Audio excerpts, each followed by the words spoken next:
હવે આપ આણંદ જિલ્લાનું સમાચાર પત્ર સાંભળશો, જેના લેખક છે પરેશ મકવાણા. ચારેકોર તરબતર એવા ચરોતર પ્રદેશ તરીકે ઓળખાતા આણંદ જિલ્લામાં આ વર્ષે મેઘો ભરપૂર મહેરબાન થયો હોય તેમ મોસમનો 140% ઉપરાંત વરસાદ પડી જવા પામ્યો છે.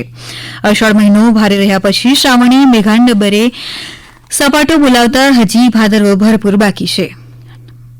જો કે છેલ્લા 8-10 દિવસથી મેઘરાજાએ વિરામ ફરમાવ્યો છે, જેના કારણે હાલમાં જનજીવન થાળે પડ્યું છે. મોડા શરૂ થયેલા ચોમાસાએ શરૂઆતમાં માત્ર 17% જેટલો જ વરસાદ પડ્યો હતો. જો કે 25મી જુલાઈના રોજ માત્ર એક જ દિવસમાં બોરસદમાં 13 ઇંચ વરસાદ પડ્યો હતો. તે પછી શ્રાવણ મહિનામાં વિવિધ વરસાદી સિસ્ટમ સક્રિય થઈ જતા ભારે વરસાદ પડ્યો હતો અને ખાસ કરીને શ્રાવણ માસની 7મ અને 8મના રોજ સમગ્ર જિલ્લામાં અનરાધાર વરસાદ નોંધાયો હતો. માત્ર 25મી ઓગસ્ટથી એક સપ્તાહમાં જ 25 ઇંચ ઉપરાંત વરસાદ પડ્યો, જેના કારણે ચરોતર અને ભાલ પંથકમાં ખેતી પાકો ઉપર પાણી ફરી વળતા વ્યાપક નુકસાન થવા પામ્યું છે. આ વરસાદને કારણે શહેરી તેમજ ગ્રામ્યના રહેણાંક વિસ્તારોમાં માલ મિલકતને નુકસાન થયું છે. તંત્ર દ્વારા નુકસાનીનો સર્વે હાથ ધરવામાં આવી રહ્યો છે અને આર્થિક સહાય પણ આપવામાં આવશે તેવી જાહેરાત સરકાર દ્વારા કરવામાં આવી છે. છેલ્લા 5 વર્ષની સરખામણીએ આ વખતે 100%થી વધુ વરસાદ થયો છે.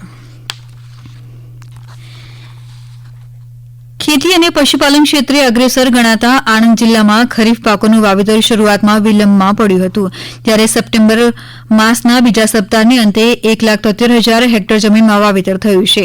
આ પૈકી સૌથી વધુ ડાંગરનું વાવેતર 1,25,000 ઉપરાંત હેક્ટરમાં થયું છે, જ્યારે 4,554 હેક્ટરમાં બાજરી તથા 1,059 હેક્ટરમાં કપાસ, 15,242 હેક્ટર જમીનમાં શાકભાજીના પાકો અને ઘાસચારાનું વાવેતર 14,676 હેક્ટરમાં કરવામાં આવ્યું છે.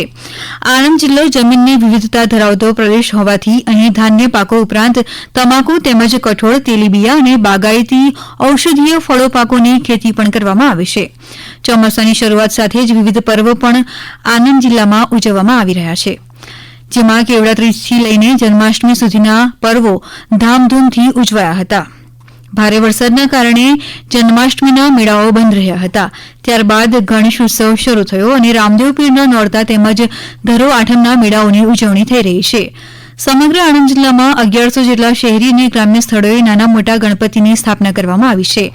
આણંદ શહેર અને વિદ્યાનગરમાં ઇકો ફ્રેન્ડલી તેમજ અવનવી થીમ સાથેના આકર્ષણરૂપ ગણેશજીને બિરાજમાન કર્યા છે. વલ્લભ વિદ્યાનગરમાં ટ્રાયકર ગ્રુપ અને ઓલ ઇન્ડિયા ભગતસિંહ કાઉન્સિલ દ્વારા છેલ્લા 10 વર્ષથી માટીના ગણેશ બેસાડવામાં આવે છે. સ્ટોન પરિવાર દ્વારા 51 કિલો ચોકલેટમાંથી ગણપતિ બનાવી આ ચોકલેટનું પ્રસાદ રૂપે વિતરણ કરવામાં આવ્યું હતું. કેટલાક સ્થળે 5 દિવસ તો કેટલાક 7 દિવસ બાદ વિસર્જન કરે છે. વલ્લભ વિદ્યાનગરમાં 70 ઉપરાંત ગણપતિની પ્રતિમાઓનું 7 દિવસ બાદ આણંદના લોટેશ્વર તળાવ ખાતે વિસર્જિત કરાઈ હતી.